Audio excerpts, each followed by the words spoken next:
Alors, le sommeil est essentiel pour tout individu, pour la vie en général d'ailleurs, et d'autant plus important pour l'enfant puisqu'il lui permettra de grandir dans de bonnes conditions, conditions satisfaisantes pour son organisme et puis pour ses connaissances, pour l'apprentissage, la mémorisation de tout ce qui est scolaire bien évidemment. Alors, lorsqu'on a une mauvaise hygiène du sommeil, lorsque l'on ne respecte pas son sommeil, on va perturber son horloge biologique, donc par voie de conséquence déréguler tout l'organisme, l'organisme à la fois sur tous les aspects physiques et sur les aspects psychologiques. Donc on va avoir des problèmes d'attention, de mémorisation, de compréhension, d'attitude vis-à-vis des autres, bien évidemment, d'agressivité, y compris sur l'alimentation, avec des comportements alimentaires non adaptés. La première recommandation, c'est soi-même, en tant qu'adulte, d'avoir un bon comportement. On va donner des exemples, bons ou mauvais, aux enfants. Alors, je pense notamment aux heures de coucher, la régularité, les heures de lever, qui sont très importantes, ces heures de lever, contrairement à ce qu'on peut imaginer. Hein, quand on tarde un petit peu le week-end, on fait la grasse matinée, c'est pas obligatoirement quelque chose de très bon pour notre organisme. Et puis bien sûr, l'utilisation des tablettes, des smartphones, des ordinateurs, qui sont aussi, on va dire, assez délétères pour la qualité de sommeil.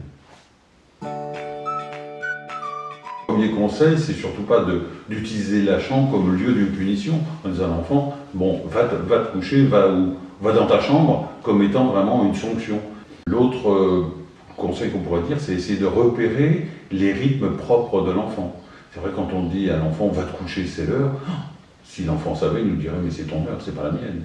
Et ces rythmes biologiques sont quand même importants. Et puis ensuite, d'accompagner l'enfant simplement en lui proposant de faire des activités moins prenantes, que ce soit sur le plan physique, hein, où il n'est pas à augmenter la température de son corps, par exemple le soir, en bougeant beaucoup, ou sur des choses de crispation, sur des jeux. Voilà. Donc tranquillement accompagner l'enfant vers son heure, mais avec une activité tranquille, douce, calme. Alors, activité physique et sommeil sont complémentaires. Cependant, il faut faire très attention. Il y a quelques petites recommandations. Par exemple, une activité physique faite le soir, et si on va se coucher trop rapidement après avoir terminé cette activité physique, on peut avoir des insomnies d'endormissement. Tout simplement parce que le corps est monté en température, alors que physiologiquement, on s'endort sur la pente descendante de température. Dans ce cas-là, simplement une douche fraîche. Pour avoir un bon sommeil, il faut se préparer. Et il faut se préparer en journée. La nuit se prépare le jour en fait.